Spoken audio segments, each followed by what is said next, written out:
kita nggak ingin lagi misalnya ada kepala dinas di daerah nih misalnya. Oh, lo mau jadi kepala dinas karena umur lo masih 30 tahun, nanti dulu deh, lo belum memenuhi syarat gitu. Yang mau kita dorong adalah percepatan akselerasi pergantian regenerasi. Ini yang kita lihat dari simbol seorang Gibran.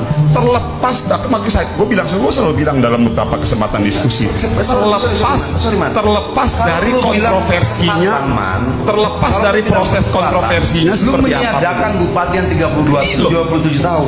Lu meniadakan puluhan anak muda lain yang bukan anak siapa-siapa, yang mendapatkan posisi itu dengan keringatnya, perjuangannya, pengorbanannya, sakitnya dan sebagainya.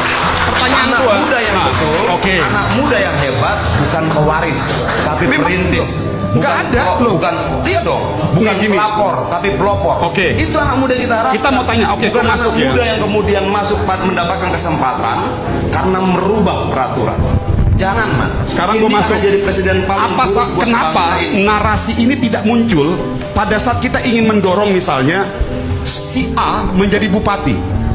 Kenapa narasi umur ini muncul pada saat ada seorang Gibran? Padahal kalau kita bicara politik dinasti, PDIP juga melakukan politik dinasti, Golkar juga melakukan politik dinasti, Nasdem juga melakukan politik dinasti, Demokrat juga melakukan politik dinasti. Hampir tidak ada partai manapun di Republik Indonesia ini tidak melakukan politik dinasti.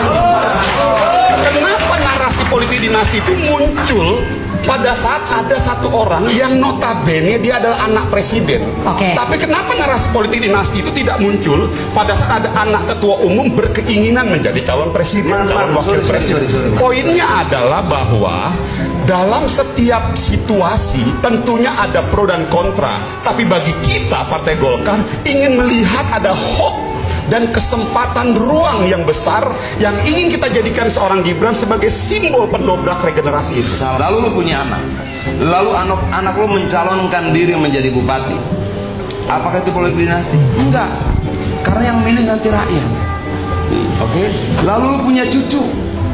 Cucu lu mencalonkan diri menjadi anggota DPRD. Apakah itu politik dinasti? Tidak.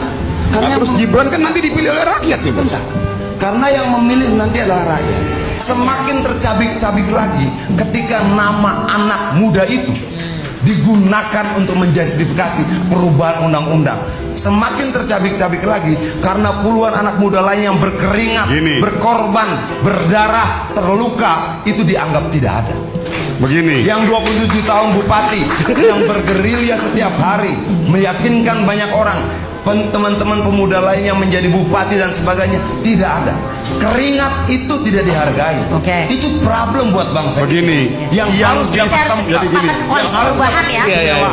Adalah mereka yang berkorban dan berkeringat. Jadi kesimpulan, bukan karena bapaknya, man. Kesimpulan bahwa hak proses perubahan undang-undang itu mencabik-cabik hati rakyat itu belum bisa disimpulkan bagi seorang Gibran.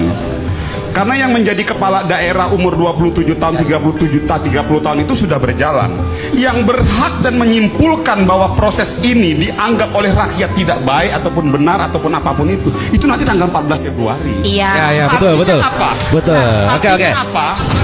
Bang Adian boleh bicara seperti itu. Kita semua boleh menyimpulkan seperti itu setelah 14 Februari. Bukan dong. Hari ini tidak ada satupun yang boleh menyimpulkan bahwa ada proses perjalanan ketidakadilan dalam sebuah proses perubahan Mahkamah Konstitusi.